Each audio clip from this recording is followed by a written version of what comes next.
I'm on a mission to explore every bit of 2000s nostalgia. And in my research, I've learned that there's so many eras of gaming culture that have been abandoned.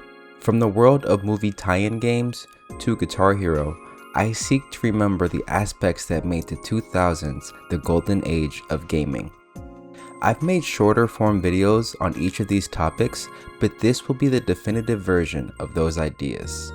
This is a love letter to that era, to the games that made us feel unstoppable, to the ones that felt bigger than just games, to the ones that probably shouldn't have existed and yet somehow did, and to the ones that we've quietly been missing ever since.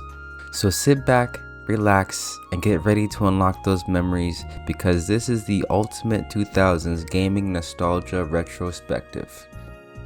Now, to make this different from every other video like this, I'm not gonna recap the story and gameplay mechanics of each game. I truly value your time, so we're gonna focus on how these games made you feel. And to me, there is no feeling more visceral than playing a game that you know you shouldn't have. The early 2000s had so many violent and vulgar video games that we all had that one game that would have gotten us in trouble if our parents really knew what we were playing. Here's some games that felt completely illegal to play as a kid. There was a certain type of game we all played as kids. If you grew up in the early 2000s, the chance is you were probably exposed to games that you probably shouldn't have. Sometimes we played a game that felt downright illegal to play. I'm on a mission to explore every bit of 2000s nostalgia. Today, I want to explore games that felt completely illegal to play. I'm talking about games with violence, cursing, all the things our parents told us would rot our brains. Today, I'm going to explore 3 different titles, starting with Bully, True Crime, and then ending with 25 to Life. So sit back, relax, and I hope you enjoy. This game felt like I was about to get grounded just for owning it.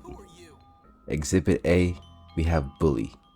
So one of the main reasons this game felt so illegal to play as a kid was just the concept. You know, the title is so controversial. It felt like this couldn't possibly exist, like this shouldn't exist. And yet here we are, over 20 years later playing this game. When I think about what made Bully so special in the 2000s was just how unique a concept it really was. That's what makes it so unique. They definitely captured the feel of just being a bad kid. Open worlds were still new to us millennials in the making, and being able to play as a kid your age causing absolute havoc in a school similar to where you went was a masterful stroke of genius by Rockstar Games. I love games like this, like Destroy All Humans, Bully, True Crime New York, just like badass 2000s kid games. You could tell they were really in their edgy bag with this one. From the NPC interactions, the dialogue, the missions, everything about this game should have been illegal. And in some countries, it actually was. The dialogue, a lot of the dialogue in these games is what makes it feel illegal to play as well, because you hear some shit that's just, it does not age well. One of the best parts about this game, honestly, was the fact that it was rated T for teen. That means all the young kids could get their training wheels with this game before hopping into GTA. What the f is your issue? Are you serious? Are you stupid? You really want to smoke with me? Do you realize who I am? Now go away. Go cry to your mommy. That felt, why'd that feel so f***ed up and fun at the same time? He started it though. I'm not exaggerating here when I say that this is one of those games where if your parents walked in, you had about 3 seconds to switch inputs, or suddenly you had to explain your entire life. Either that or make sure they catch you playing the English class minigame.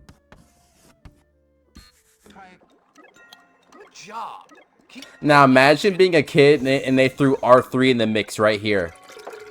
They're like, press R3. Bully is just full of activities. You can pretty much role play as a good kid if you wanted to, but what's the fun in that? Rockstar gave us endless tools of destruction. I didn't tell you to stop. I'm savage. Sniped him. Hit him in the nuts too? Yeah, they was in their bag with this one. What are you doing, you lazy guts? Get going. Rockstar was in their bag with this. Oh my god. They got us out here giving kids wedgies, stuffing them to lockers, dumpsters, starting fights behind school like it's a scheduled event. Defend Bucky? Who in the f do you think you are? Who the f? Never in your life. You're not addicted to breeding, huh? Yeah, get your ass in there. Some dinner while you're at it. Never in your life do that shit again. I'm talking to the big blood, Jimmy. They even had an outright respect/disrespect dialogue options just like Red Dead Redemption 2. Go. But we're gonna make fun of her? No. Oh, greet her. Hey, you. It's like an honor system. This game was beyond controversial. It was on the news, courtrooms, everyone was talking about it. News outlets were saying that it was pretty much going to turn every kid to a menace to society. Meanwhile, I'm just here trying to figure out how the art class minigame actually works. Oh, I hate art class. Art class is my least favorite one. Into the world of arts.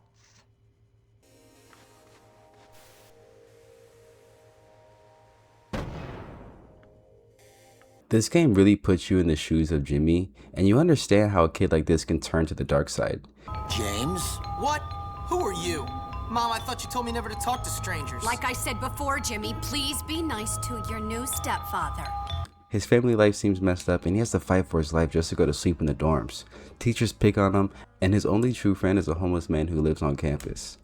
You got any liquor? No, I'm 15. Well, what about drugs? No. Then why shouldn't I kill you? All right then, tough guy. Looking back, Bully was more than a game. It was a voice for 2000s kids everywhere, and we loved it. As an adult, I can really appreciate the nuance here, but as a kid, this felt straight up illegal. What is going on? Cover me! I'm going in! What is happening in here? What the f? They went into the bathroom. This game really is illegal, bro. No wonder. The title rings true. Did you see that, bro? They was getting it in. We all know how controversial Bully was, but in my opinion, that wasn't the worst of it. With True Crime New York, I'm very nostalgic for this game. I grew up on it. This was my first illegal game to play. Here's why True Crime New York City felt illegal to play as a kid. You ever play a game as a kid and feel like, yeah, I'm definitely not supposed to be playing this right now? When playing this game, you had to turn the volume down low and have the button ready to switch because you never know what's going to happen. I remember I played this originally on the GameCube, and I thought it was so crazy that the GameCube had this. And nah, it wasn't just because it was rated M. There is something about this game that felt way more illegal than it should have. First off, the setting alone. Driving down the street, you hear the most diabolical, vulgar language ever put in media. Bro, why is everybody so vulgar? I'm saying the language in this game was insane, dog. Like, literally, every time something happens, they're like, motherfuck, fuck you. Like, it's just so, like, New York rude atmosphere. This wasn't some cartoon over-the-top fantasy city. This was New York. Gritty, real, and honestly, too accurate for a kid to be running around in. Bro, what is your problem? Oh! Oh my god, he had a taser? Holy shit! Yo! New York is dangerous as fuck. You just can't mess with anybody around here. I remember being able to identify crackheads just because I played this game. And it's not just about the chaos. You're a cop, so there's consequences. This game gives you a badge, authority, and immediately lets you abuse it.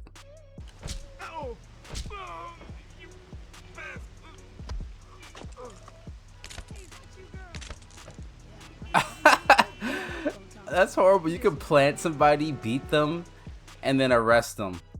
And that's just day-to-day gameplay. Like, yeah, you can arrest people, you can follow the law, but also plant evidence, rough people up, start throwing hands, steal people's cars. And the craziest part, the game actually keeps track of it all.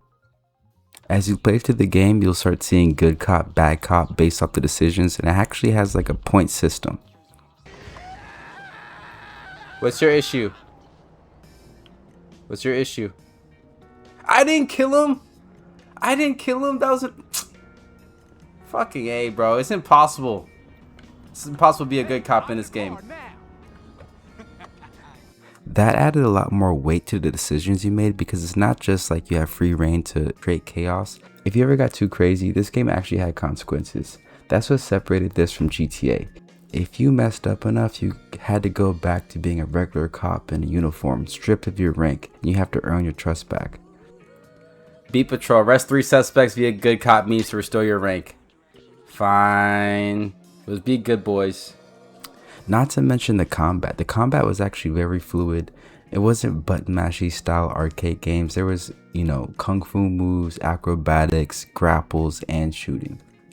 This type of stuff made you feel like if an adult walked in at the wrong moment, you're not even going to be able to explain yourself. And the story itself is extremely gritty. This game has a lot more cutscenes than I remember, to be honest. I think I used to skip them as a kid. This was one of the first anti-heroes I've ever experienced as a kid. It feels like you're playing as someone who's trying to be the hero in a system that's already broken. Something about True Crime New York felt more grounded, and I think that's why it's stuck in our minds a lot more than the silly games like Saints Row and GTA. I remember this being a big part of this game too. Like GTA, there wasn't many consequences to doing like bad stuff, obviously, other than like losing some things, but in this game there is a big consequence. And don't get me started on the soundtrack, because it's absolutely mind-blowing how many good songs are in this game across multiple genres. Yeah, it's got a better radio station than GTA, low-key. So far, every song I've heard has been banger. Bro, I remember just roaming around, listening to the radio, arresting random perps here and there. One thing that didn't age well was honestly the controls. Back then, they didn't really figure out how to control third person or shooting and combat, but they had a lot of ideas, a lot of ambition. The game's controls aged like milk. I had a hard time with them coming back to it. I don't know how I managed as a kid. Yo, this is fire. Okay, now we get to do what we gotta do. Oh, wrong button.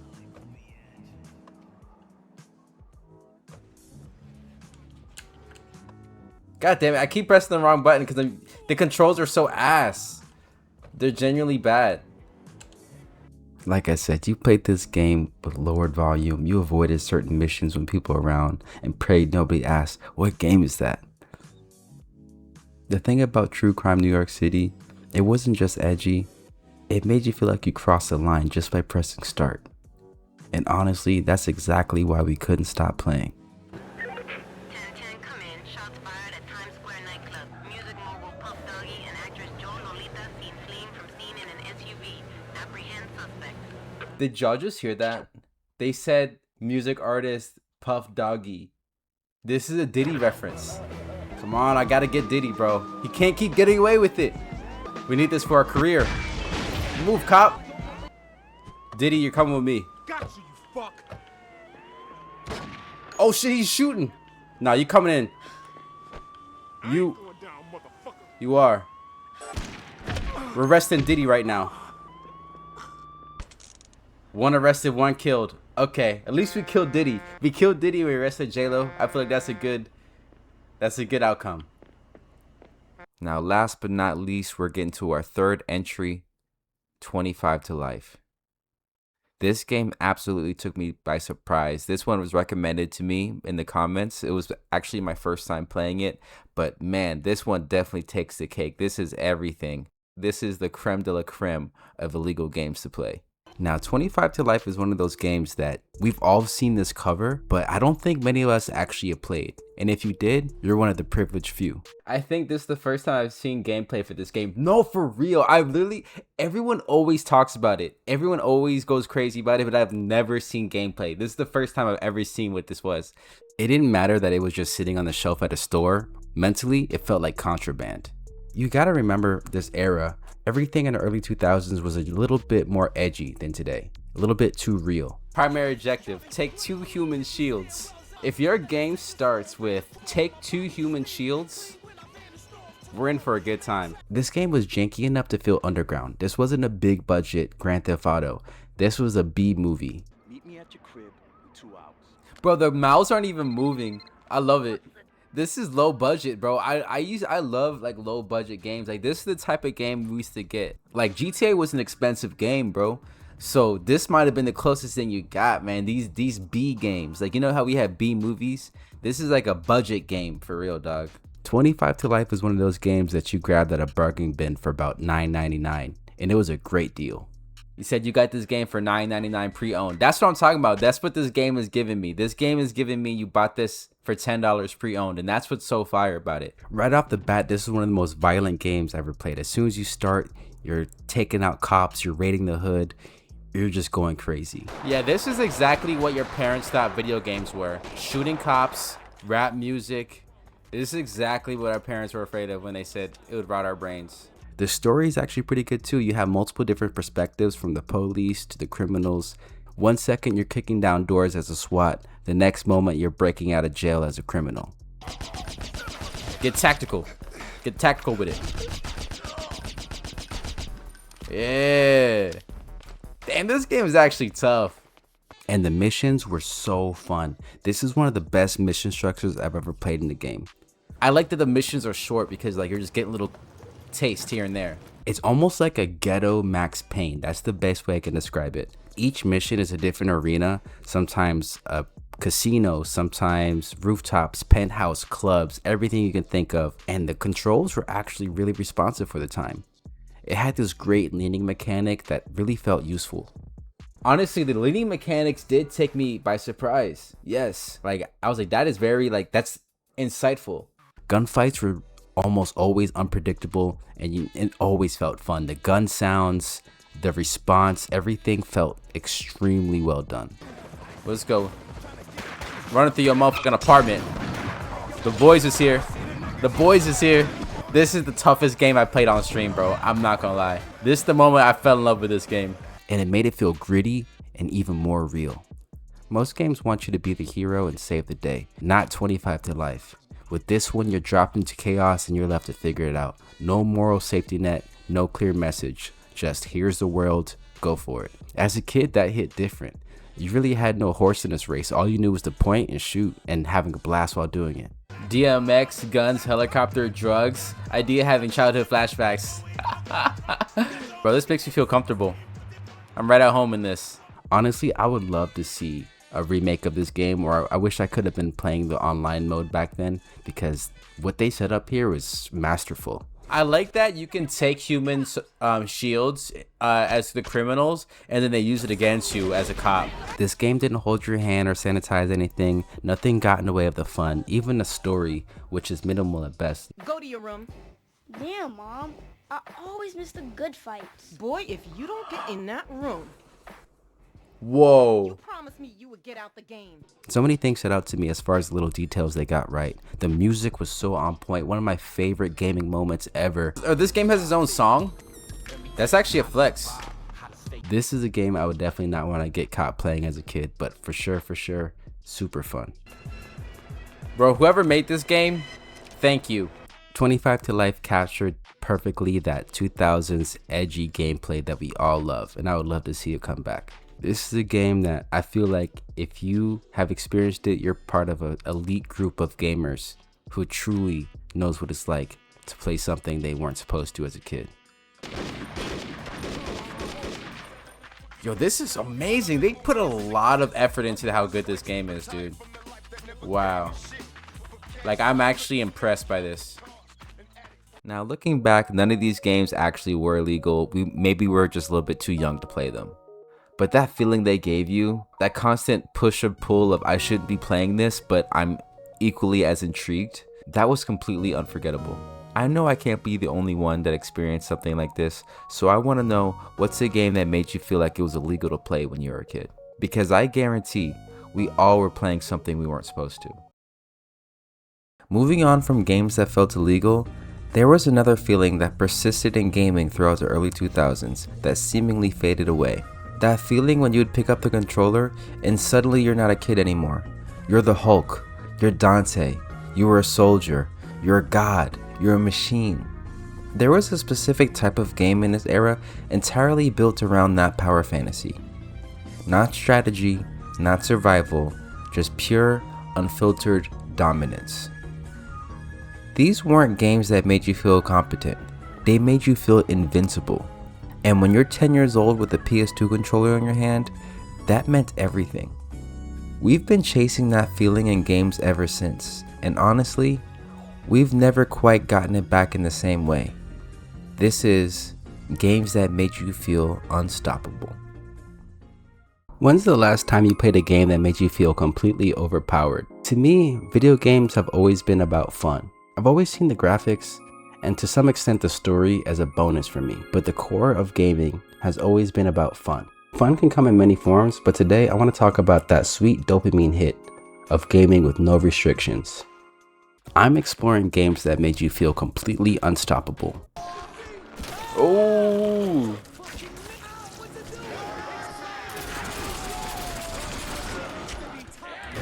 Oh my god.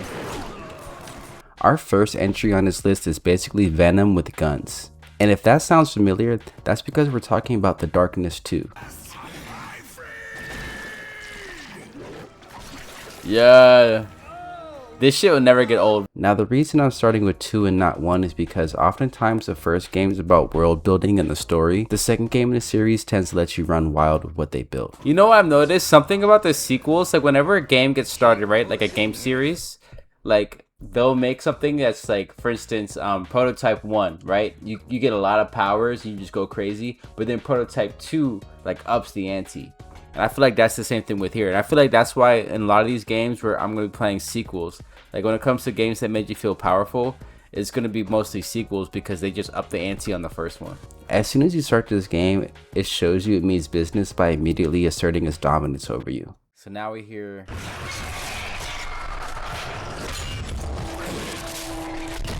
The Darkness 2 is a perfect way to get your power fantasy. Not to mention, this aged like fine wine. And this game looks damn good on PC. Like, why are we getting 300 frames per second right now? It's absolutely nuts. This is one of those games you realize, oh, I'm the danger. If you ever need to heal, you literally just eat somebody's heart. Oh! Yeah, I love it when you start a game and then within 5 minutes, you're already executing people and eating heads. One of the main reasons why this game makes you feel so unstoppable, one word, quad wielding. Most shooters give you 2 hands. The Darkness gives you 4. Jackie can have 2 guns while simultaneously using 2 demonic tentacle arms. One arm grabs a shield, the other one shoots, the other one smashes and kills. Okay.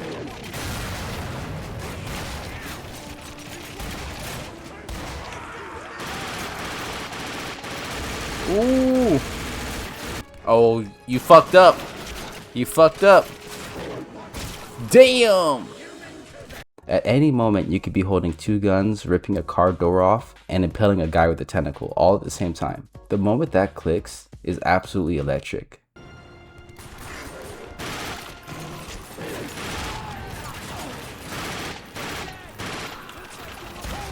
Ooh! Fuck out my face, get impaled. Then there are the executions.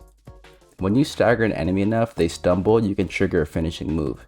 Your demon arm snatches them up, and then the game gives you options. Some of these are visual masterpieces like the Wishbone. Wishbone! That was one of my favorite moves actually. But here's the thing, it never feels mean-spirited. It feels like a comic book because the game is cel-shaded. The over-the-top violence fits this aesthetic perfectly. Now these games are great, man. It aged pretty well. I mean, I'm playing it on PC, but yeah, it looks like it aged like wine. I love the art style. When each execution rewards you with health and ammo, the gameplay becomes a beautiful loop. You're starting to get to a rhythm of gameplay, and you're never scrambling. You start to feel like you're orchestrating. This was Doom Eternal's dance way before the series ever made a comeback. These are my type of games, bro. Oh my lord! Here's where the design gets really smart though. Because being all-powerful isn't quite right, Jackie loses his darkness powers the moment he steps into the light. So when enemies shine flashlights or go into the spotlights, you're almost powerless. And then when the darkness returns and the arms surge back out, you get the instant relief and rush of power. Oh yeah, the light. I forgot you can't step in a light. I'm like, what is that? So the game teaches you to pretty much own the dark. That constraint is a secret ingredient. It makes the moments of unstoppable power feel like a reward, not a given. Oh my god. Yeah, this is what I'm talking about when I tell you this game makes you feel OP as fuck. The Darkness 2 is pretty short. You can probably beat the game about 5 or 6 hours, but that's never been a problem for me. Because no one who's ever played this forgot what it's like to quad wield in the dark, execute a dozen soldiers in a sequence, eat their hearts, and feel like the most dangerous thing that's ever walked the earth.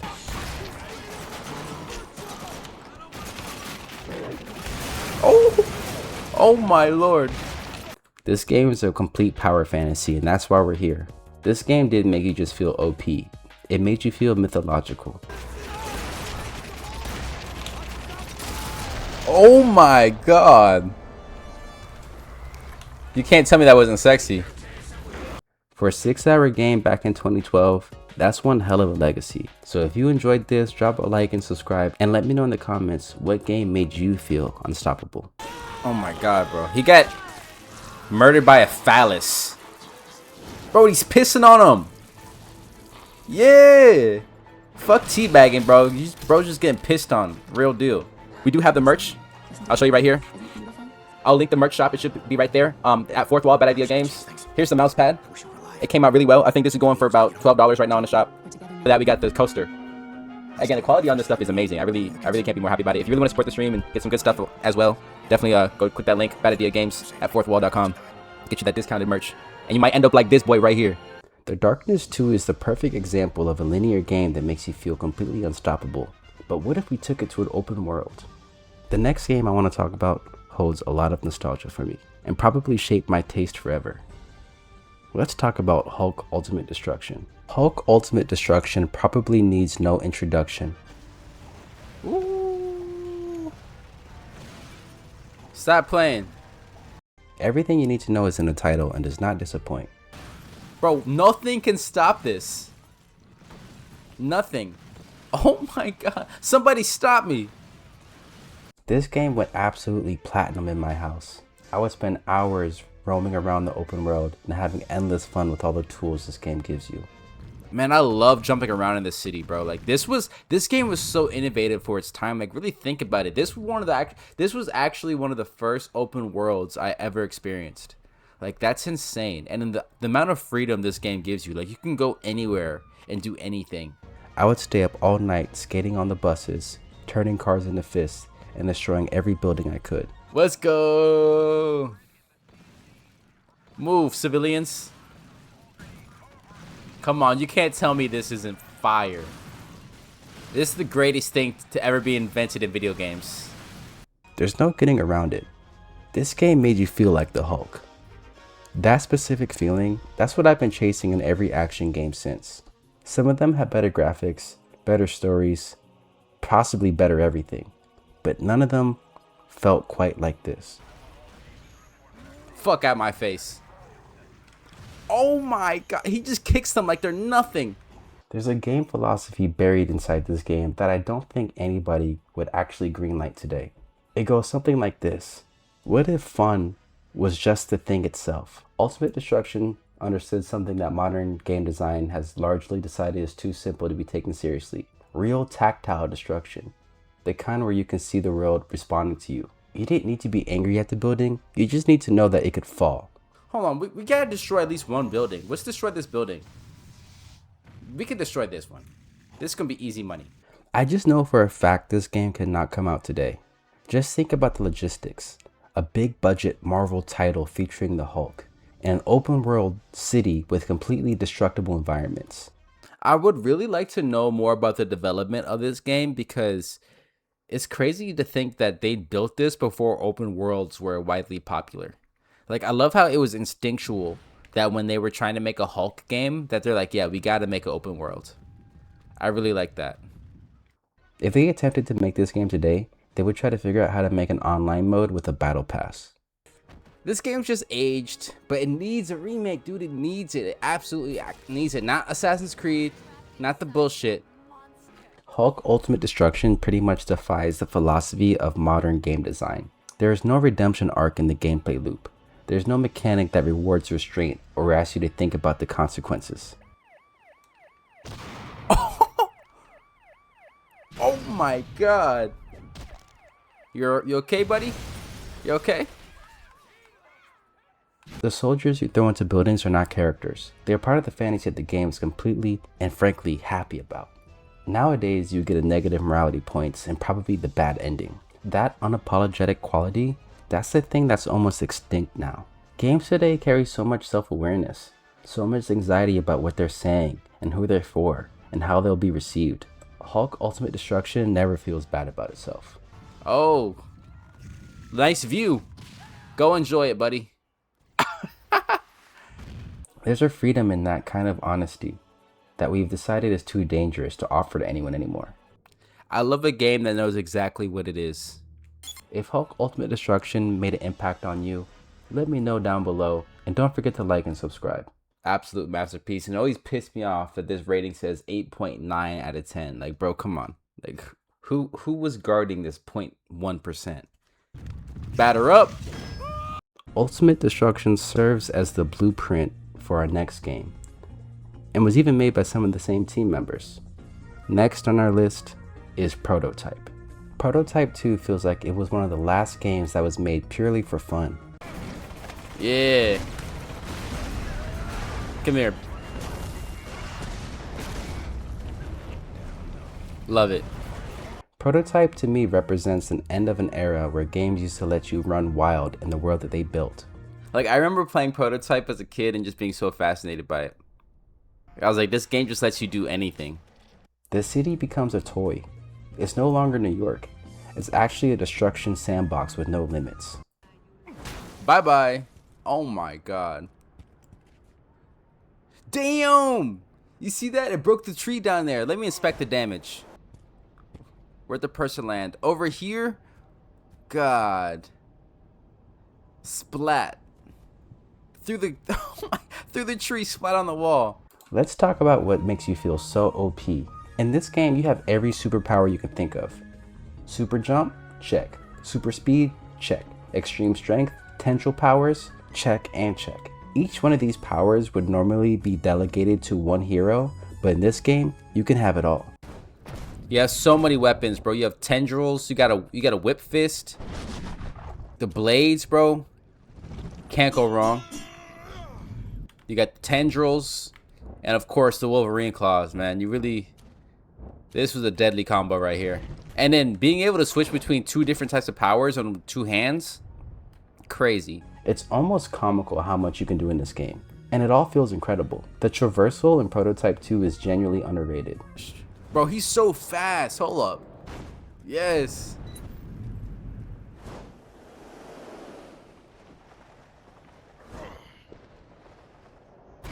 Most open world games make movement feel like a commute, but Prototype 2 makes movement feel like a main event. Like, you really feel like a god. Like, how fast you can run, how far you can fly.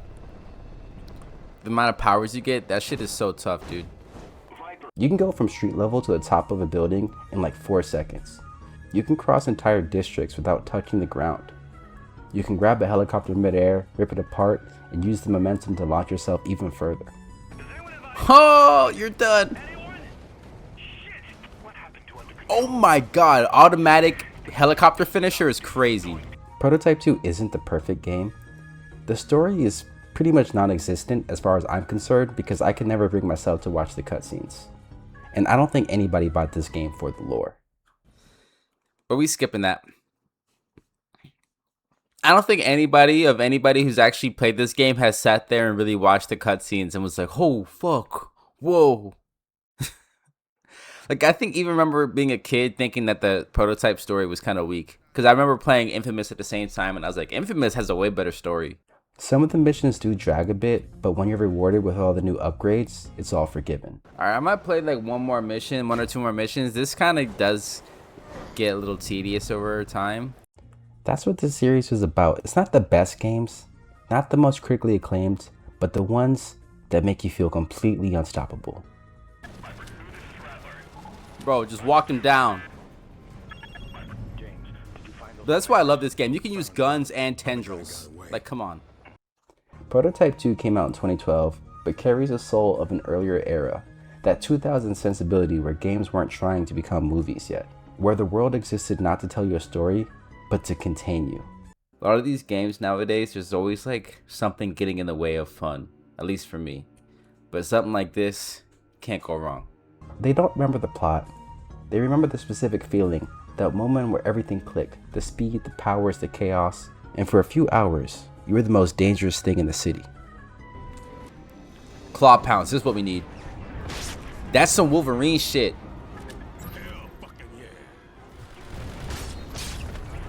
Biobomb.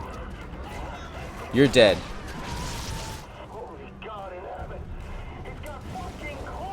Oh, I got way more than claws. I remember being so proud of the destruction I caused in this game, but I had to hide my excitement so my parents didn't know what they actually bought me. Hey, buddy.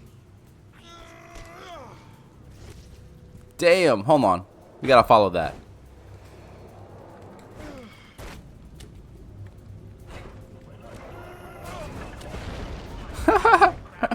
Sorry, but my intrusive thoughts are winning every single time.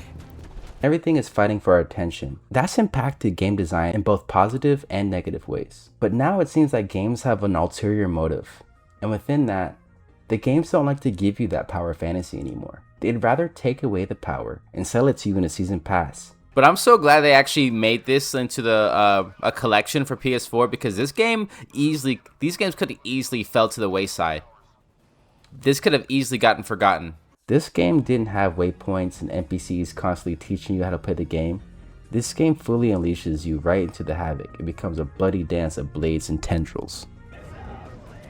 He said we could work this out. Ain't no working shit out, boy.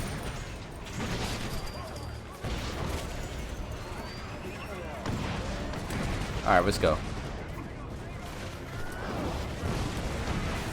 To me, these games represent freedom, and that's why I keep coming back. After a long day of work, sometimes I don't want to be destroyed by a Dark Souls boss, or crushed in a multiplayer match by someone who has a lot more time than me. It's human nature to want to feel more powerful, and Prototype 2 delivers every time.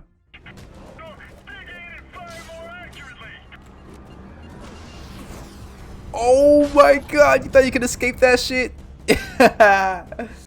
Looking back, these games set out to give the player something they could only get in video games. And to me, that's absolutely genius. My inner child knew what fun was, and I'm glad that part of me hasn't gone away. I encourage you to go find that within yourself. So let me know what game made you feel unstoppable, and don't forget to like and subscribe. Now, we can't go this long talking about 2000s nostalgia without mentioning movies. So many films from this era were extremely iconic. And during this time, we didn't just watch the movies, we played them. Movie tie-in games might be the most complicated part of early 2000s gaming. On paper, movie games were often terrible, they were rushed, they were cheap, and they were built to be sold before the movie even left theaters. But in practice, we loved them anyways. Because you got to be in the movie. You got to walk the halls of Hogwarts. You were able to fight as Aragorn. And you got to play as your favorite cartoon characters. Nowadays, it seems that movie games are mostly extinct, at least in the form that we knew them in. But for old time's sake, let's take a look at some of the most nostalgic movie tie-in games. Welcome to the forgotten world of movie-based video games. Do you remember back in the early 2000s when every movie had its own video game? This is something I grew up with and I have a lot of nostalgia for, and I'm sure you do too. I wanted to look back at a few movie-based video games that always stood out to me. In my opinion, these type of games come in three categories. First is the straight-up movie tie-in game. That's when they made a game that's basically a shot-for-shot retelling of the film. Next, we have games that enhance the story by implementing its own changes and creating something almost independent of the film. And lastly, we have shameless cash grabs. Today I'm going to start with one of the most iconic movie games ever made. Lord of the Rings: Return of the King. I saw this joint in theaters, that's how old I am.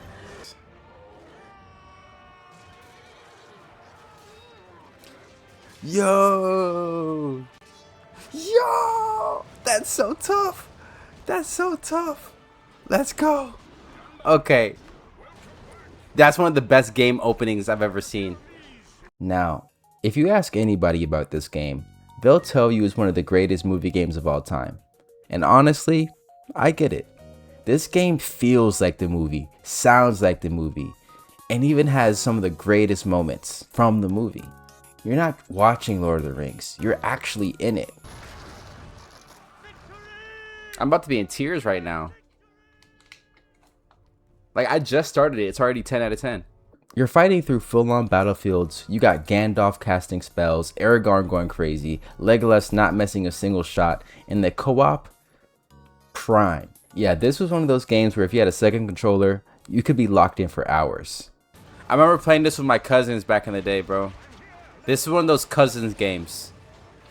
But looking back now, I'm not gonna lie, this game is not as smooth as I remember. I promise you, the only thing people remember from this game is the co-op and the iconic character select screen. Okay, now we can play as different characters? Thank God. First of all, this game is incredibly hard. Like, I'm getting jumped by 40 arcs at a time, arrows flying, trolls, everything is going on at once and I don't know what to do. The game is just like, yeah, go ahead, figure it out. Back up. Fuck y'all. Fuck these orcs. I'm so tired of these orcs, bro. They take so long to kill, I'm gonna fail the game because I can't get past them. Like, shit. One level you feel like a warrior, the next level you're a hobbit, feeling like you're gonna get folded in 30 seconds.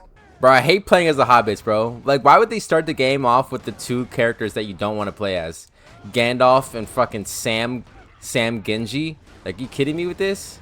See, look, if you look at the top right corner, there's a timer. When that timer goes off, I fail. If I die, I fail. And I'm not powerful enough to fight these shits because I'm a fucking hobbit. They're shooting arrows, everything at me, bro. I'm literally just a hobbit. And the craziest part to me, which is an absolute oversight, and correct me if I'm wrong, but I could not find a pause button. Nothing I pressed would stop this game. Can I pause? I can't pause this joint or what? They're like, nah, it's too cinematic. How do I pause? Is there no pause button? There's no pause button, bro? What's happening here? I don't think people remember this. You cannot pause the game mid-level. Hold on, I gotta figure out how to pause, bro.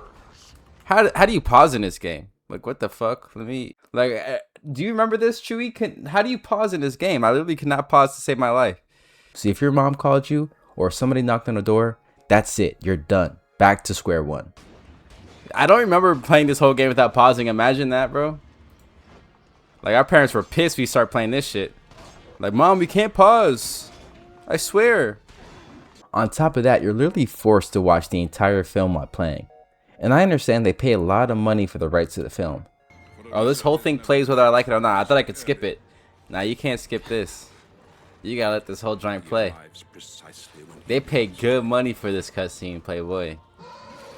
This game just does not stop. You start to feel stuck. Editing this footage was actually easy because out of the 2 hours I played this game, I basically experienced 20 minutes of raw gameplay. They don't let you skip these cutscenes. Like, you gotta sit there and watch the entire movie when you play this game. They don't fuck around. The way this game really had you scheduling your life around Middle Earth is actually crazy. The only thing truly saving it was the cool transitions between movie and gameplay, which was actually insane for PS2 standards. You love that about the game though. Me too. And those slick ass transitions never get old. Because even with all that, people still remember it as one of the best, which shows us just how strong the core game actually was. This is one of the levels I remember. I remember this level specifically. Bro, what? I'm just like in nostalgia heaven right now. I can't even lie to you. Hearing all the music. This is how you do a movie game. So this is what a game looks like when it stays completely loyal to the film. But what happens when a game doesn't just follow the movie? Instead decides to continue it. Scarface, the world is yours. Yeah, this is where things get interesting for me. Let's play the game that defined a generation. A generation of bad kids and unks everywhere. Because instead of the game retelling the movie, this game straight up says, what if Tony Montana didn't die? That alone is already crazy. I actually like the concept of this game. It's literally what happens if Tony lived. Yes, that's exactly what it is. It starts off the first mission. You gotta fight your way out that mansion gunfight, and then you gotta go sell rocks. And then the game takes it even further. What? No balls? What? My net worth got dropped like that? Damn. Hold on. So in this story, Tony gotta start back from the bottom again. You gotta get out the mud. You can do it once, you can do it again, ain't no problem. You can tell this game was made with love. The locations are so accurate, the names, the quotes, it's all there. The tiger. W reference. This game wasn't a cash grab. The Scarface movie came out 20 years before this game was ever thought of. So they were in no rush to crank it out, and it shows. I think this is one of the best ways to do a movie game because it's not just recreating the story. It's expanding on the story, but also letting you enjoy the locations and the characters from before. Like, this is so cool, bro. Like, I know this area because I've seen the movie so many times. I know all the little references, like this little photo right here. This is the guy that gets killed in the movie.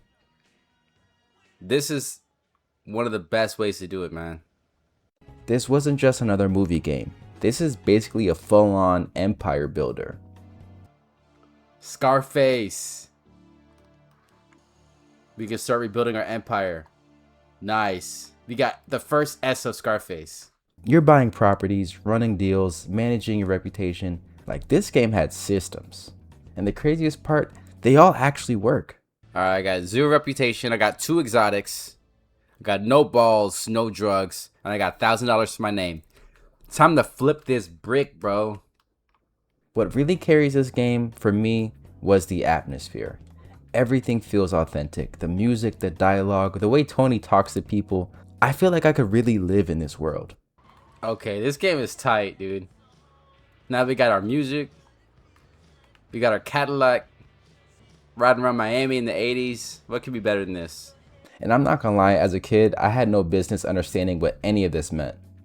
Like, they had us flipping bricks from day one. But hey, that's what kept me so locked in. Hey, this is a good deal, man. 10,000. 10,000 just like that. We flipped 2 bricks and now we're back up. And this is what makes it so different, enhancing the film. It does not just rely on the film, it builds on it. It takes a character everyone knows and gives you control over what happens next. That's something most movie games don't even try to do. Yo, imagine if Scarface existed in 2026. Like, what do you think he'd be doing? I feel like if Scarface existed today, he'd be doing live streams. He'd be like an NPC on TikTok and like referencing his lines. Like, for every rose, he like has to say a line from the movie. So instead of feeling like a cash grab, this feels like an extension of the film. You wanna play games? I'll play with you. You wanna play rap? Say hello to my little friend. Yeah. But not every game had that same level of care put into it, because sometimes you can tell a game was made just because the movie was coming out. And here's where it starts to fall apart. Now we're going to talk about some games that maybe shouldn't have been made in the first place. So now we're going to talk about some cash grabs. We're going to start with Shrek the Third. And I'm going to be honest right now. This game feels completely rushed. I want to finish off the marathon of playing movie games with a classic, Shrek. And unfortunately, we're not playing the good one. As you can see here, it's already pretty bad. From the very first moment you start the game, you can tell something is not quite right.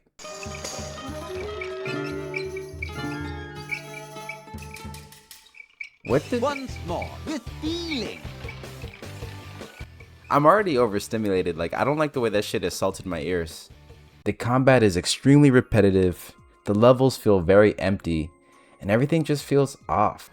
Yeah, Puss in Boots gameplay for the win. He's kicking our behinds and you're worried about Let me see the finisher. Oh, that was lame. You gotta have something better than that, bro. It honestly feels like they were making the game and the movie simultaneously and they didn't know what was going to be in the final product. So why does this game run perfectly in gameplay form but runs like shit on the cutscenes? So shouldn't that be the easiest part? You could tell this game doesn't exist because someone had a great idea. This game had a contractual obligation to come out. They needed something on the shelves and that was it. A lot of these movie games were extremely rushed back in the day. As soon as the movie came out, we got the new game. There was just no time to make it good or anything. Don't get me wrong, as a kid, I definitely played it. I had this game on the DS and that's by far not the best way to play. And I went back to the PS2 version and I can't say it was any better. You know, I actually played Shrek the Third. I'm lying. I played this on DS. And the DS game was not like this. I remember the DS game was like a side scroller. That was the thing. They would make a movie game back then and it would come out on every single console.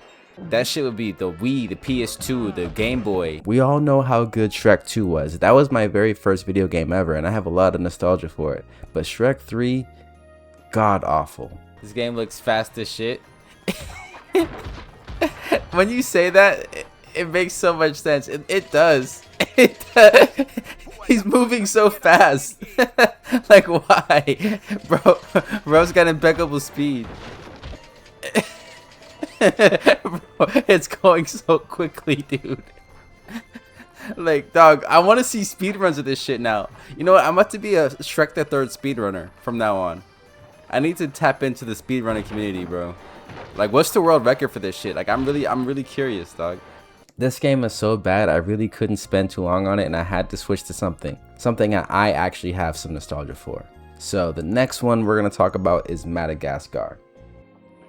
Man, 2000s, DreamWorks was on a generational run, bro. They couldn't do no wrong back then. I remember loving this game so much, bro. Madagascar. Now this one, I know a lot of people have nostalgia for, and so do I. This is a game I beat several times as a kid. On my original PS2, I had no memory card, so I played this game probably 3 or 4 times without ever being able to save my progress. Oh my god, yes. Okay, this has actually made me happy a little bit. And to be fair, this game is not terrible.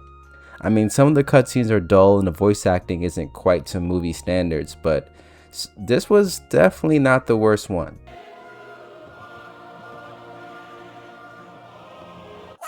Wow! Yo, that was a serious jump scare. Oh, jeez. He smells funny. Gameplay jump scare. Smack dab in the middle of wonderful New York. It has a lot of variety. There's some great mini games. It never really bores you too much. Bro, there's actually so many memories I have from this game. There's like a penguin mini game that I used to play over and over. Yeah. This literally fascinated me to no end. Just literally damn near condemning these men to death as a penguin. This was peak. I like the idea of switching between the characters and they all have their own unique abilities. When I was a kid, I always had this memory of playing Melman because he had the helicopter spin attack. Yeah. This level was so cool to me, bro. Like when I was a kid, I was like, man, this is like badass. Like I get to play as Melman. I'm doing helicopter spin moves in New York. When you really look at it, this is one of those games that's doing a little bit of everything, and none of it is especially well done. Why did I think that was so fun? Like, it's so basic, dude. The controls are a bit loose. The objectives are kind of all over the place. It never really has a clear identity. It's like they couldn't really decide on what kind of game they wanted to make, so they just said, yes. Bro, I remember this being so like impactful as a kid. Like I remember like this being like an intense mission. Like, oh my god, like we're really about to break out of the zoo. Like I remember thinking this was like, holy shit. But then again, it works because of the movie. I mean, it's extremely faithful. It has all the scenes from the zoo to the boat to the island. Everything is there. You recognize the character, you recognize the world, so you're pretty much sticking with it. Bro, this game, I mean, part of it is nostalgic, but also this game is so childlike, dude. But if this game didn't have that Madagascar name attached to it, I don't think anybody would remember it. The game's got to think about what it wants to do. So the game just decided it's done here. Guess we skip. Okay. The game is completely glitched. And then there's the game that people defend the most. One that everyone says, nah, this was actually good. Let's talk about it. Now, I have some vague memories with it, but I'm telling you, this game is deceitful with this nostalgia. I played the demo that came with the Madagascar disc, and you can just tell this is a low budget movie with even less of a budget for a game. Over the Hedge demo? Whoa.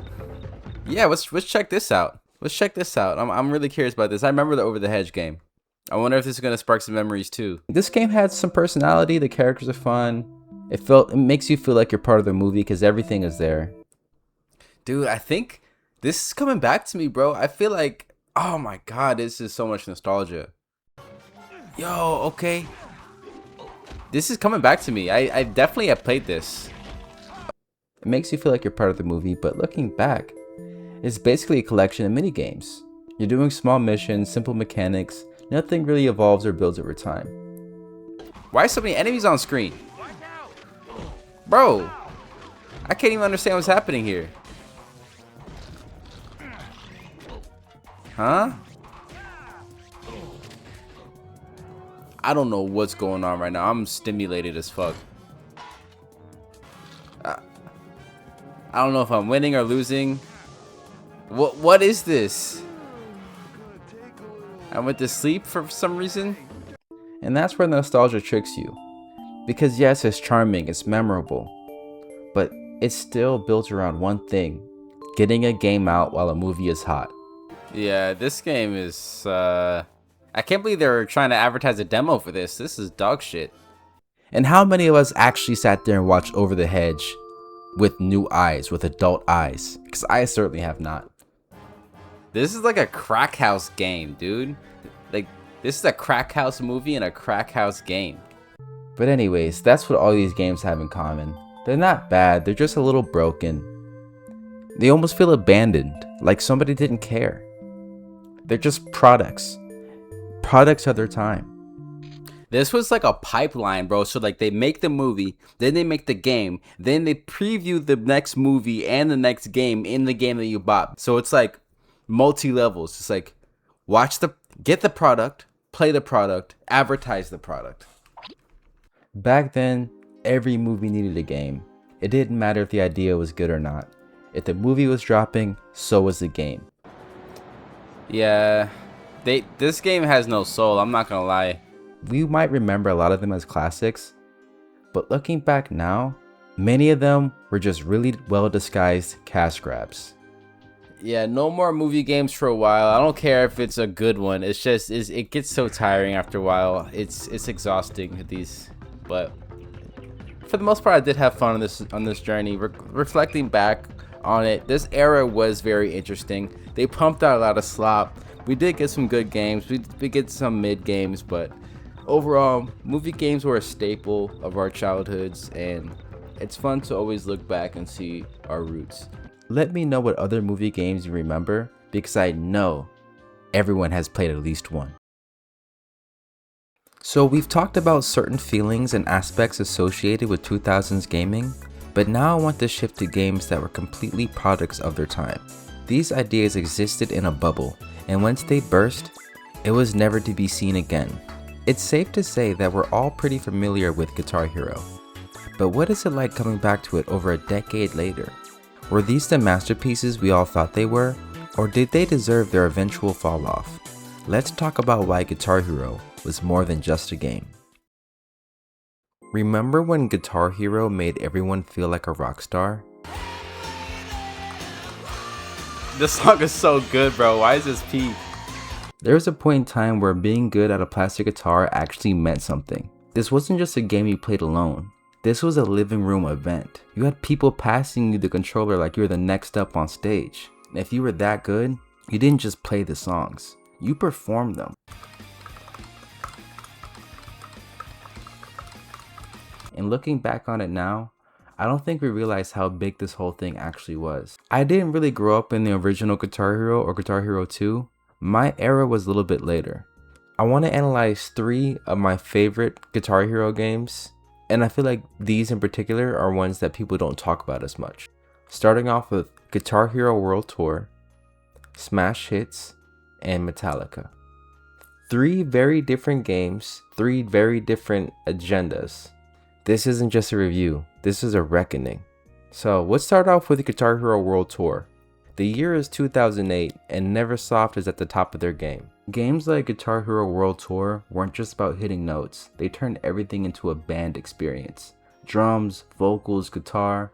It was basically a budget version of being in a band, without needing the talent, practice, or social skills. Ah, no.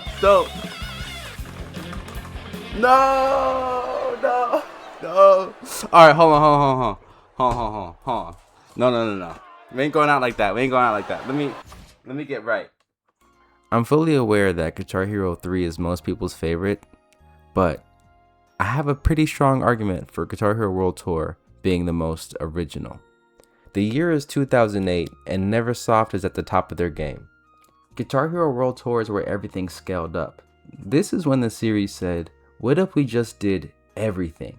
Full band setup, customized characters, online play, and a music creation mode that nobody talks about. Should I create new? We gotta create a new. We gotta make a new guy. There's no way we don't.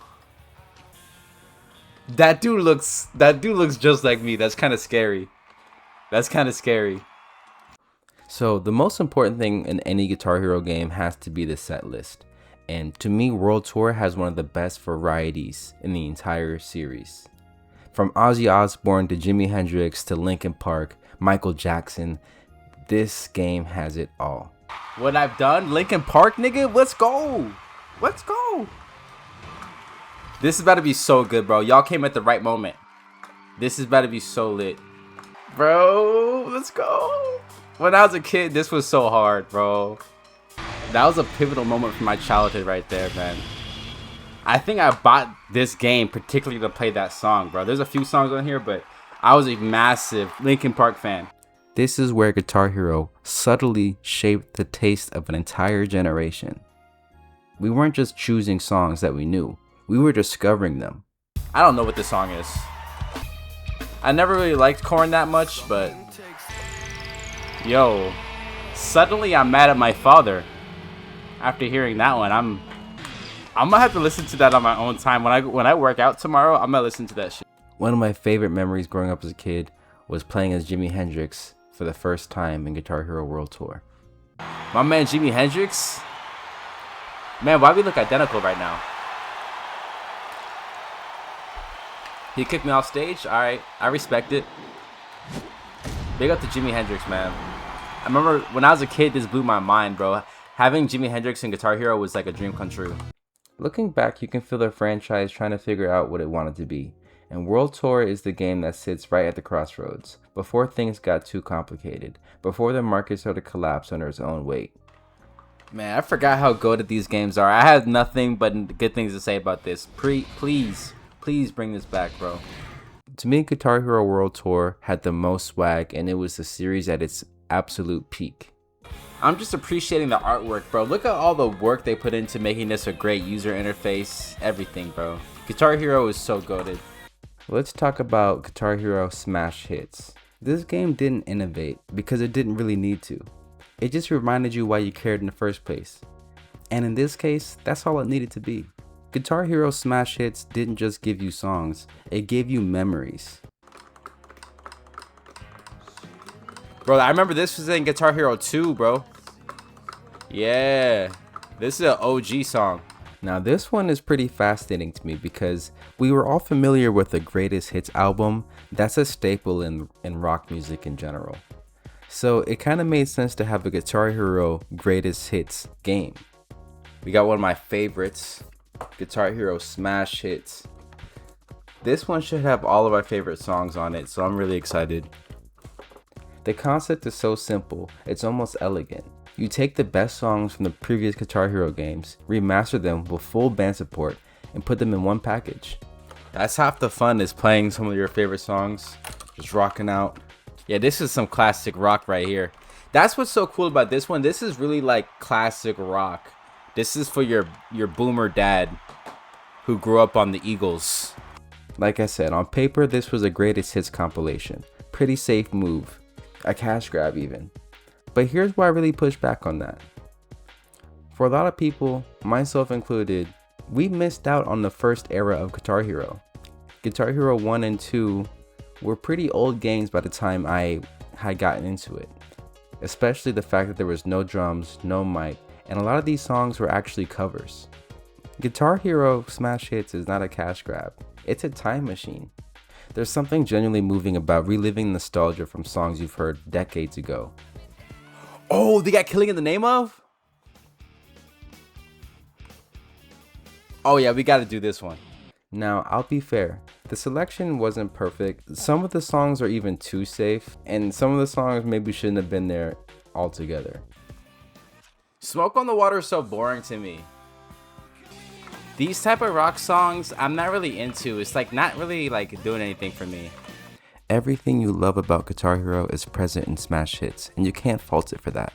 Looking back, I will always love this game, and I'm so glad I still have this in my collection to hold those memories, those moments, and those songs all together in one package. Yeah. This at 2000s. Then you had games like Guitar Hero Metallica, and this is where things got a little bit more specific. This wasn't just about a playlist anymore, this was a full-on tribute. Let's talk about my absolute favorite Guitar Hero game, which is Guitar Hero Metallica. Yes, let's go. Let's go. This is the one. This game occupies an entirely different space in my brain compared to the other two. And even if you weren't a Metallica fan going in, you definitely left as one. Song of the vibe. I'm saying, put this on Apple Music. Bro, we're expanding our taste with these playlists, bro. Growing up, I was one of the biggest Metallica fans you could ever imagine, so this was a match made in heaven to me. And just so y'all don't think I'm a fake Metallica fan, I got my Metallica t-shirt and my physical copy of the game, bro. I'm not fucking playing. Neversoft understood the assignment completely. The presentation, the visuals, the attitude of this game, it all felt like it was being made by people that actually cared and listened to Metallica, not just a licensed series. Yo, I remember this so vividly. James Hetfield.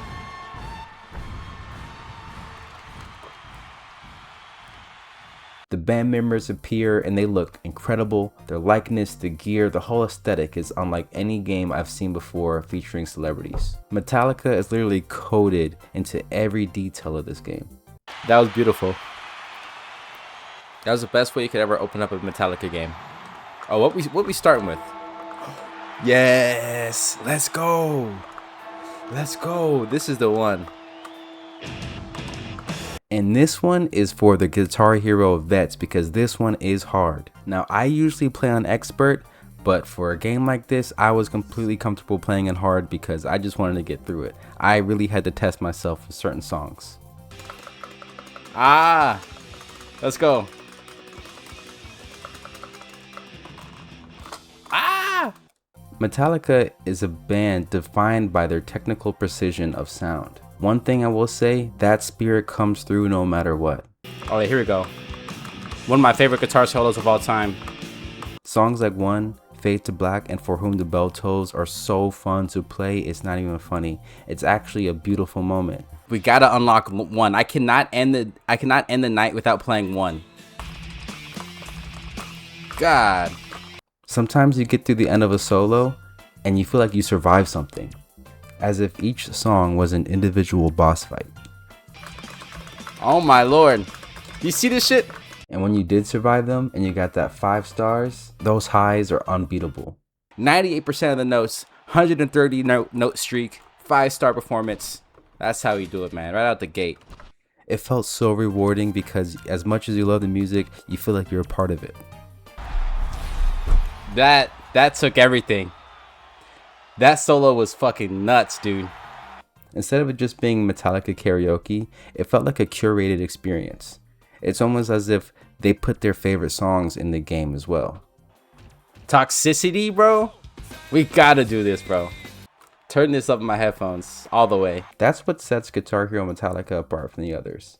Beyond just a set list, it understood its subject. Man, I remember this stage so well, bro. Yes. This is bring back so many memories for me, man. The mainline Guitar Hero games felt like they were trying to appeal to the masses, but Metallica was focused. Some things exist for their moment, and Guitar Hero's moment was perfect. It arrived exactly when it needed to. It burned incredibly bright and left behind a generation of people who can still feel the controller in their hands when they hear "Through the Fire and the Flames." And unfortunately, after this, the magic of Guitar Hero kind of disappeared. And it wasn't one big moment. It was a slow fade. Too many releases, too little innovation, and eventually people moved on. Games went online, multiplayer took over, attention spans got shorter, and Guitar Hero, it stayed where it was, in the past. But even now, when I pick this game up again, it feels perfect. It's like I never left. The muscle memory comes back with no effort. Guitar Hero, all in all, is one of my favorite memories of growing up in the 2000s. I don't think we'll ever see something like this again. This was a complete phenomenon, and I'm so glad I got to experience it to the fullest. Let me know what's your favorite Guitar Hero game and what's your favorite song to perform. As always, peace.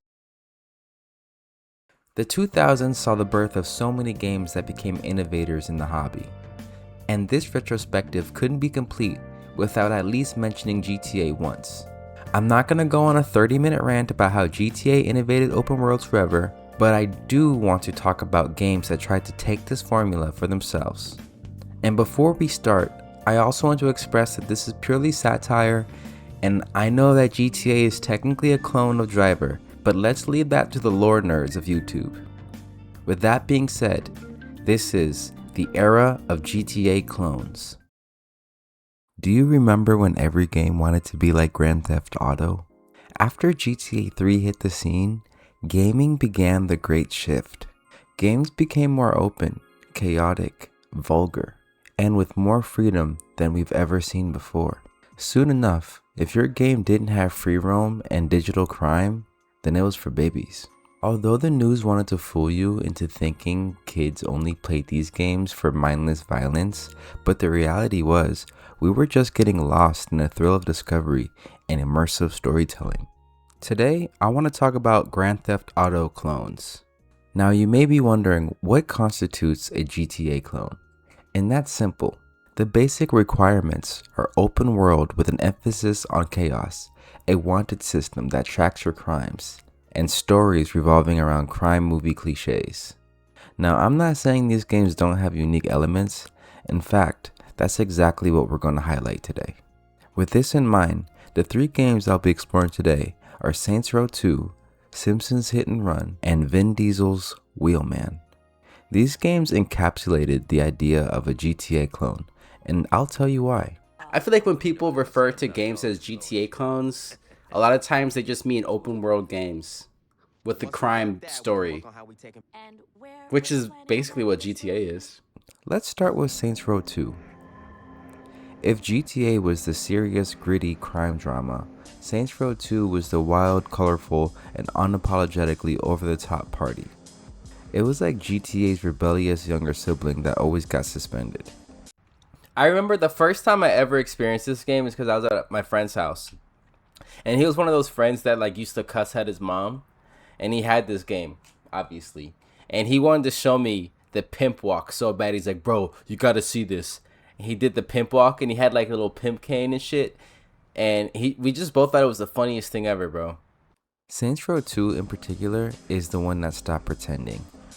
Early Saints Row was trying to capitalize on the fame of GTA, but Saints Row 2 made something of its own. This game does have a lot more of a unique identity than GTA because there's whole skill trees from what I remember, and there's just a lot going on with this. But I think it definitely has a lot of inspiration, though. I don't think this game would exist without GTA being made first. This game said, what if we take GTA and go completely off the rails? GTA, but we're going to be more violent, more vulgar, and more over the top. And that's what made it so special. This game wasn't about realism. It was just about having fun. This is definitely one hell of a way to open up a game. I can't front here. This is really fun. Idea is getting them dopamine hits early. Yes. Yes, that's what I like. That's exactly what I like. The first thing you'll notice that separates Saints Row 2 from GTA has to be the character creation. And honestly, this was so ahead of its time. They got dreads? Damn, you know what? The dreads are kind of fire. Bro, that's innovative. Bro, for a game to have actual like black people hair back then, that's pretty innovative, bro. The art style really lends to the chaotic nature of it all. You take one look at this world and you immediately let your intrusive thoughts take over. Stab someone? Okay, bet. I got you. Let's go find an alleyway. Oh yeah, we found our first victim. He's the perfect victim. You're the perfect victim. And the tone is the perfect balance between serious and insane. One mission you're in a grounded gang conflict. Next mission you're doing something that feels like a fever dream. This game was edgy as hell. We shooting the judge. She got a shotgun too. I love it. That's the most baller thing I've ever seen. And that's what worked. Because underneath all the chaos, there was still a real game here. Oh, that's cool. Damn, this game is way ahead of its time. Okay, this got systems to it. That's fire. The soundtrack was the perfect mix of everything, from hip-hop to rock, setting the tone for every wild escapade. Bro, you know we love these good hip-hop soundtracks, man. It doesn't get more 2000s than that. And that's a staple of GTA 2 was the soundtrack. Every game had to like match that GTA soundtrack greatness. You can tell they put a lot of care into building this world. Each neighborhood is distinct, and it's really fun to ride around Stillwater to this day. Bro, I love the city design. It has all the functional neighborhoods. It has suburbs. It has the ghetto. It has downtown. And you know exactly where you are. Like, I know I'm in the projects right now. Playing Saints Row 2 felt like being part of a crazy, unpredictable party where anything could happen. Oh shit, what's going on here? Damn! What the fuck? Oh shit! Oh my lord! Now, it's easy to look back and say GTA won the war over the secret formula, but for a moment, Saints Row 2 was king. Holy shit! Oh! What a series of events! Oh my god! Oh shit, here goes another one. Pepper spray too? Okay, now this is just... This is like some abuse right now. Oh shit! Oh my god. Yo, I need to do something about this. Holy shit. This game is bonkers. Big up to the Bad Idea merch. I'm sipping my tea with the coaster right now. If you want to help and support, definitely check out the Bad Idea store. We got the coasters and we got the mouse pad. I often talk about Simpsons Hit and Run. I usually call it baby's first GTA because this was the first type of GTA game that I was able to play growing up. Simpsons Hit and Run is a special kind of nostalgia. It took the GTA formula and dropped it into the colorful and satirical world of Springfield. This game, just everything about it is so 2000s. It was like stepping into a living, breathing episode where you could cause all the chaos you wanted without any real consequences. That's what was cool about this game, because like GTA, like actual GTA, as soon as you do one thing, you get a star. But with this game, there's a meter, so you can get away with a lot. The Simpsons Hit and Run is technically a GTA clone, but it doesn't feel like one. It feels like a second home. I know this game like the back of my hand, bro. It's kind of crazy. This may not be my city, but I know my way around for sure. Now, this game doesn't have the gritty violence that the other games did, but that doesn't stop us from pushing the game to its criminal limits. I remember playing this game for the first time as a kid. I think everybody did this. It's tradition. We sought out Simpsons Hit and Run because GTA was so notorious, we couldn't get our hands on it. So this game scratched that open world chaos itch for many of us. My parents were definitely not cool with me playing rated M games. So the most I could do is like play rated T for teen stuff. I was obsessed with finding every type of like GTA clone as a kid. The charm of this game was in how it balanced the open world freedom with the humor and the heart of The Simpsons. You weren't just stealing cars and running from the cops. You were living out the absurdity of Springfield's quirks.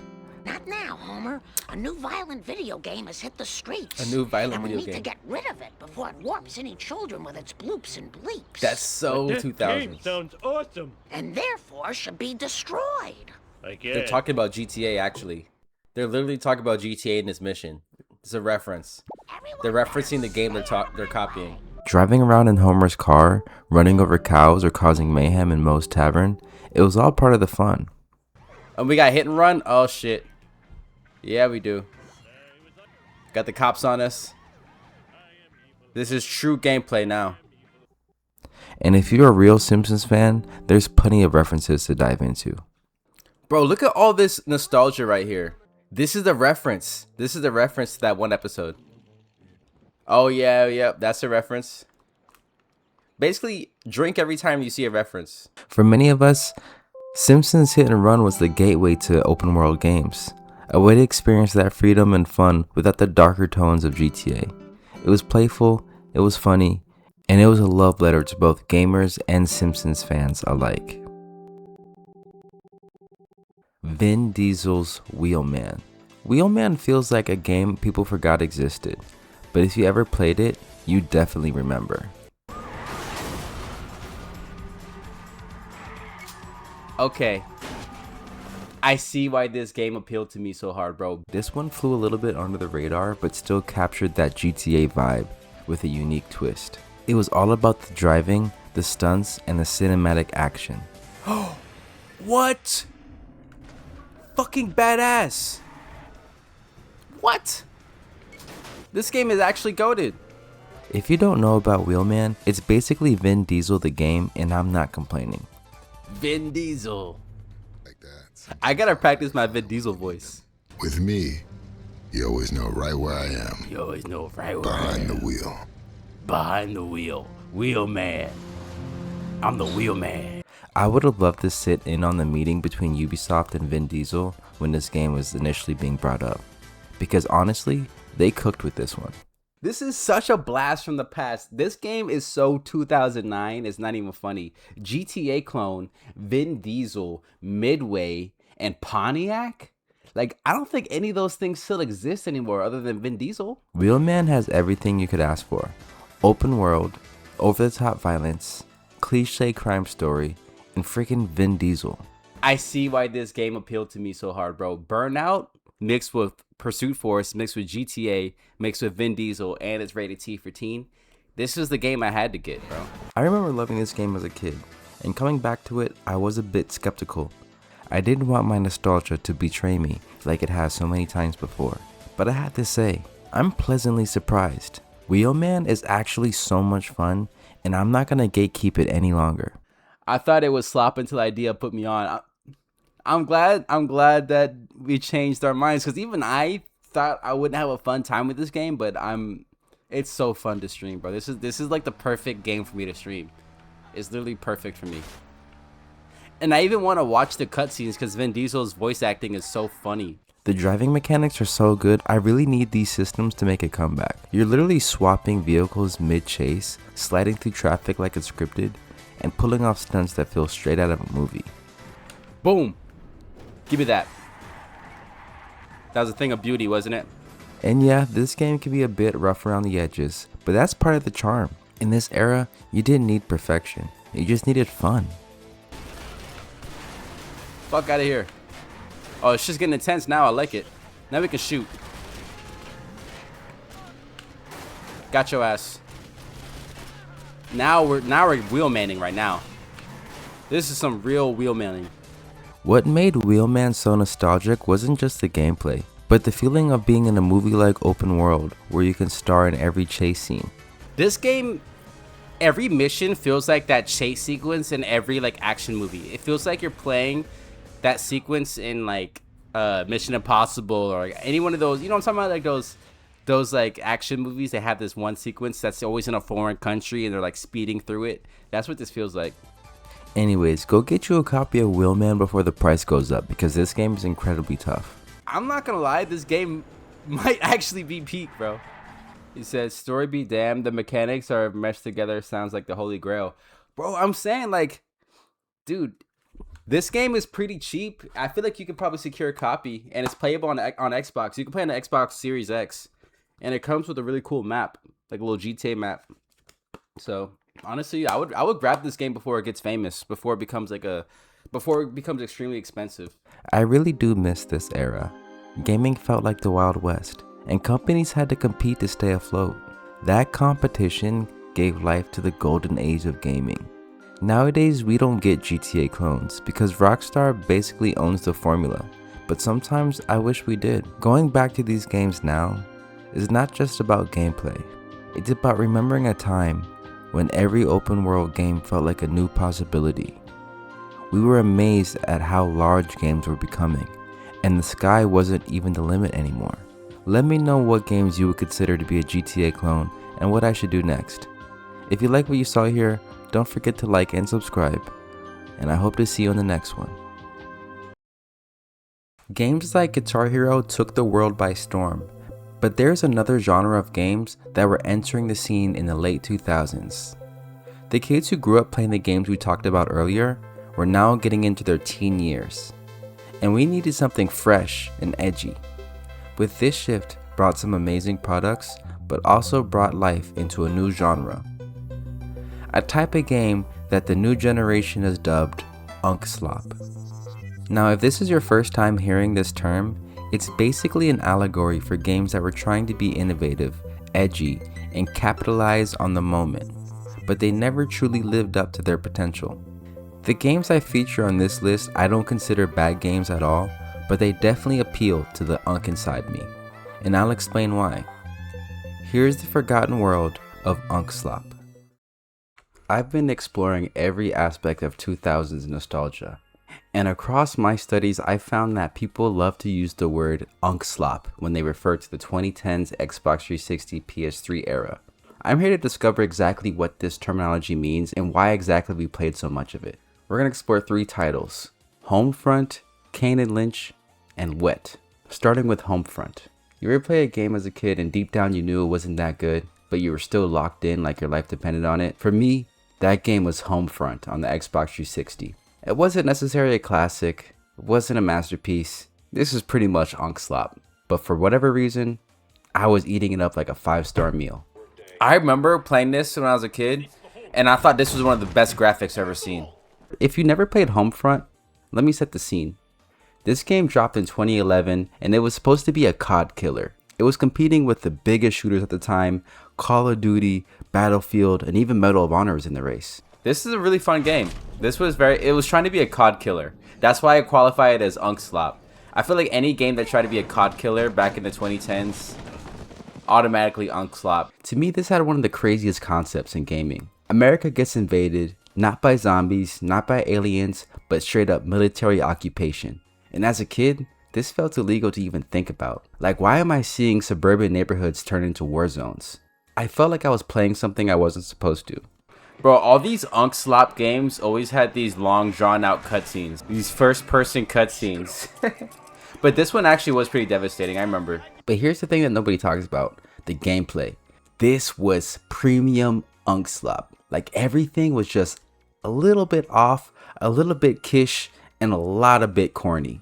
The game was short. You could beat this whole thing in one long afternoon if you wanted to. And somehow, I just kept coming back. Do it. Yo, we got a remote control fucking RV? That's so tough, dude. I'm not gonna lie, this is incredibly tough. It was kind of mid, but I still appreciate it, especially the multiplayer. I spent so many hours on the multiplayer growing up. I was genuinely nice at this. Like, when everybody was trying to brush up their skills on Halo and Call of Duty, I was genuinely good at Homefront. Wish I could play the multiplayer again. I know, dude. This and Mag were my favorite multiplayers. I'm not gonna lie, some of the moments in Homefront were actually wild. There's a scene early on where you're on a bus just watching civilians get dragged out of their homes. No music, no warning, just uncomfortable energy. As a kid, I'm sitting there like, is this serious? In the next moment, I'm in a big shootout and I forget all about it. It's like this game wanted to be deep, but never fully got there. Yeah, they're trying to show us how life is finna be next year, bro. If we don't get our shit together, it's finna be us. They're executing civilians out here. Oh, come on. This is too much, bro. Now, I will say the gunplay, the sounds, and even the AI was actually pretty good for the time. I do like the way the guns feel and sound. This did age pretty good on that end. I can't lie about that. Come on, take that. There we go. That's what I like to see. Another grenade. Ooh, that was beautiful. It bounced off the roof. You saw that? Wonderful. I think where the Unk Slop really comes in is the story and the set piece moments. This really copied a Call of Duty campaign to the T. Bro, that one scene in every Unk Slop video game where like you get a flashbang and you hear your ears ringing and then somebody saves you and he goes, "On your feet, soldier." This is the scene I was telling you about. That scene where you get shell shocked and then you have to get brought up and you're like, "Get on your feet, soldier." This is that exact moment. Every Unk Slop game has to have this.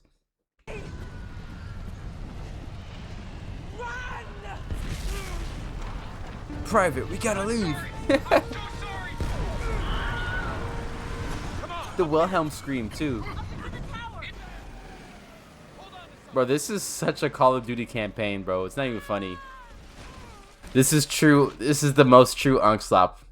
But it did have some cool ideas, like the idea of fighting back in your own neighborhood, running through the houses instead of battlefields. That was great. That hit different. And let's be honest, it don't really matter what the story was. If you had an Xbox 360 and a new shooter dropped, you were playing it. It doesn't matter if it was polished or not. If it had guns, explosions, multiplayer, and a short campaign, we were there. This is peak Unk Slop, bro. Look at this. They got a Hooters lit under a full moon. Absolutely beautiful. Looking back now, Homefront is the definition of a game that almost did something crazy, but landed right in the middle. Smack dab in mediocrity. Not terrible, not amazing, pretty much just Unk Slop. Yeah, let's give me a gun, bro. What the fuck am I doing here? Looking at community rebuilding projects. Like 2011 me did not give a fuck about these digital children. This is the specific kind of slop that only works when you're younger, because today, this would not fly. Nowadays, we'd probably play for 20 minutes and log right off. But back then, we were locked in, no questions asked. This is definitely a classic.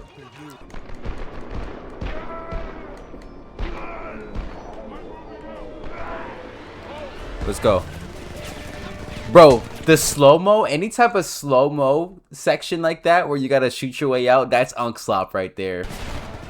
Prime Unk Slop.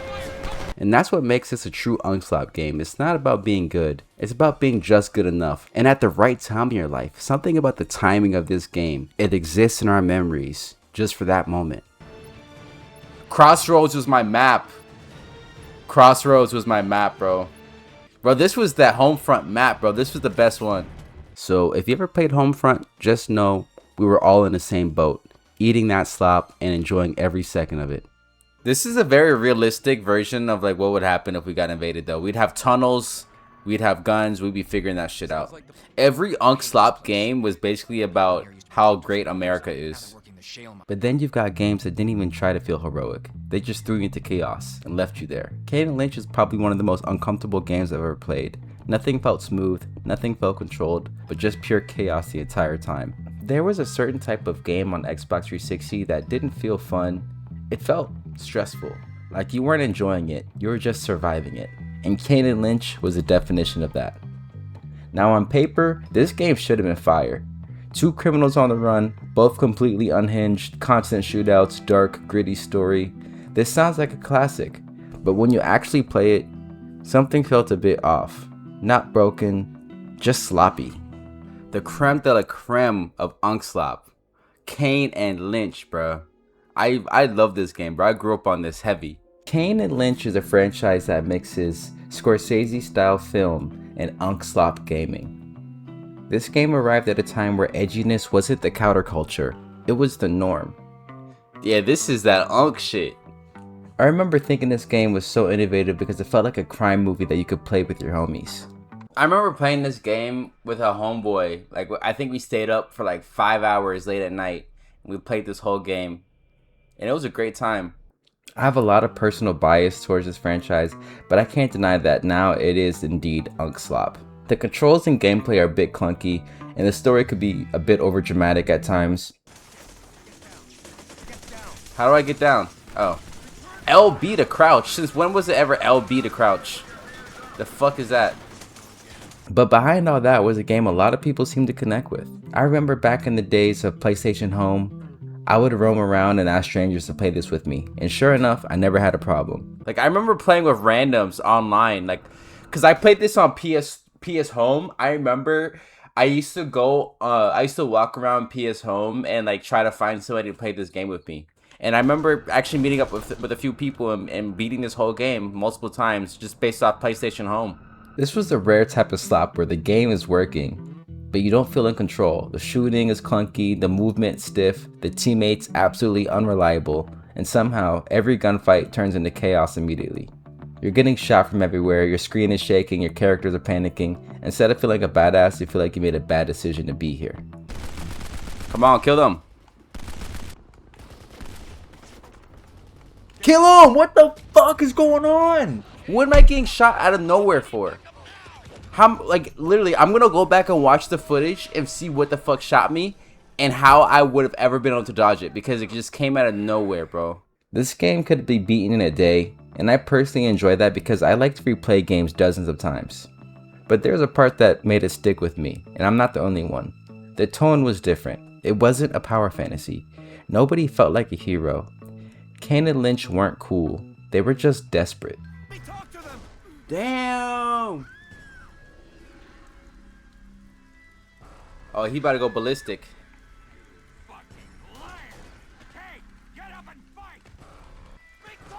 This story's dark, bro.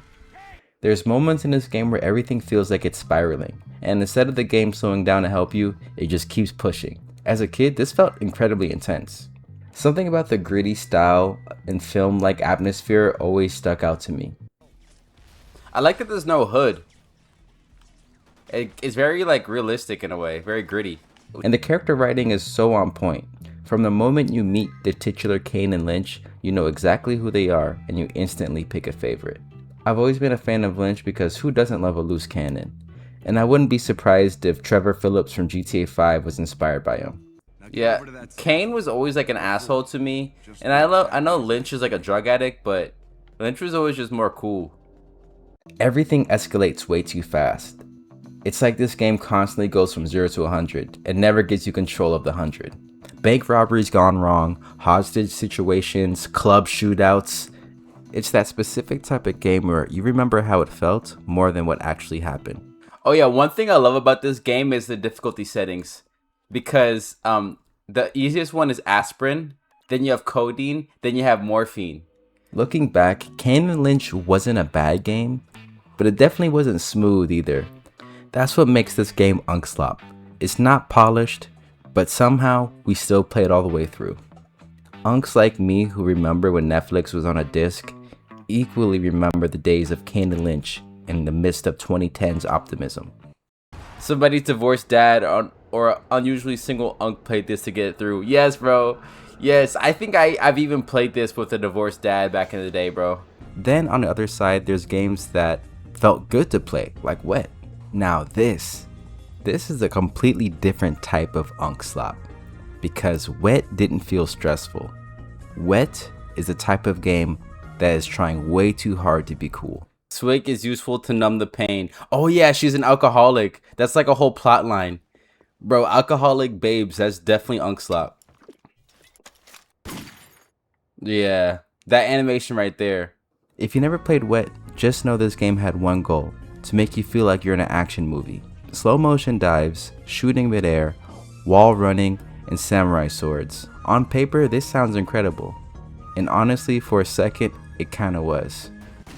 Ooh. That shit is tough. I'm not gonna lie, that's pretty badass. Ooh. But then once you really get into the game, you realize this is just stylized unk slop. Oh, here we go. This is stylized unk slop. That's the best way I could describe this right now. It literally copied every game I've ever played. Every movie I've ever seen, every game I've ever played is basically here. Because everything looks so cool, but doesn't always feel right. The controls are a bit off, the aiming is kind of wonky, it's not as smooth as you'd want. And sometimes you're doing all this crazy slow-mo stuff just to miss every single shot. Ooh.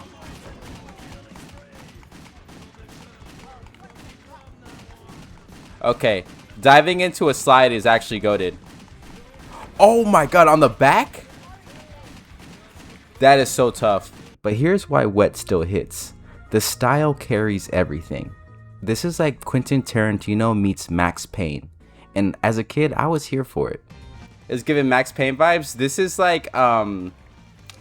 like Stranglehold meets Quentin Tarantino meets pretty much every other action game you ever played. The music, the film grain, the transitions, the acting, everything felt like a grindhouse movie. Somewhere in Texas. Every Tarantino movie got to be somewhere in Texas. So this game got to be in Texas. Now Bethesda presents. Now we're getting the opening. I feel like they should have started the game like this, but okay. This felt like a R-rated movie in a game form. As a kid, that was enough to get me to buy it. As a kid, I didn't care if it was perfect, because doing backflips off a ladder and shooting midair with 2 pistols, that's all that mattered. Jump over the flaming car into a slide. Oh my god. The game constantly pushes you to do the most extra stuff possible. Sliding down ladders while shooting, jumping off walls, slow-mo dives every 10 seconds. It's like this game is begging you, please look cool while playing this. Let's go. Ooh.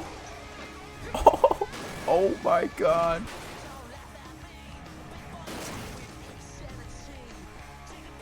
Yeah, this is too fire. And when it works, it feels amazing. But when it doesn't, it's completely unplayable. Bro, one of my biggest pet peeves is whenever you start a video game and it has the best opening level ever, and then the second level is a tutorial. Looking back, Wet is one of those games that felt more like an idea. Although there were some great action sequences, the execution for the most part just wasn't there. And that's what puts it into unk slop territory. So I will say this game has one of the worst gaming structures ever. It's like the greatest level of all time, then the next is the worst level of all time, and then now it's like 30 minutes of cutscenes.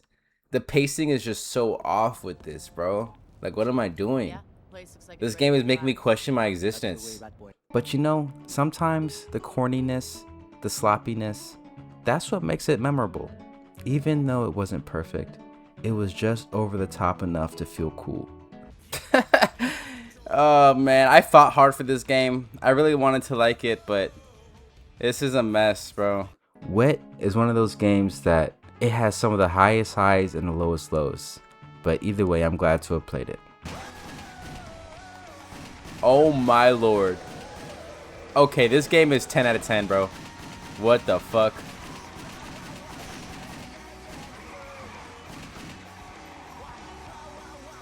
This is so fire. Uncharted 2 could never. In this era, if a game had guns, slow motion, and a halfway serious tone, we were buying it. Looking back at all 3 games, they all had the same problem, but in completely different ways. Homefront felt bigger than it actually was. Kane and Lynch felt worse than it actually needed to be, and Wet felt cooler than it actually played. But somehow, that's exactly why it stuck with me, because these weren't perfect games. The messiness, the awkwardness, sometimes frustrating nature of them, they had an effect on me. And honestly, that might be why I remember them so much. Unk Slop was never about being the best. They're just about being memorable enough, and at the exact right time in your life. So if you ever played any of these games, just know you weren't alone. Let me know what games I should play next, and what's your favorite Unk Slop game. Looking back on all these games, I can see why the 2000s was so special in the minds of gamers. Even the games that weren't considered masterpieces still held incredible memories for us. And at that time, it felt like there was no limit to the increased quality of games. And that's what made it so exciting. It felt like every couple of months, every holiday, there was some new game that was going to blow our minds, and they actually did. It's hard to pinpoint whether games now can induce these same feelings in us, but I do hope that the golden age of gaming is not over yet. There's plenty more to explore here, and I'm nowhere close to being done. So continue with me on this journey to explore every bit of 2000s nostalgia. If you watch this video to the end, you're an absolute legend, and I want to say how much I actually appreciate that. I hope watching this gave you some nostalgia or unlocked some memories. Let me know how I did in the comments.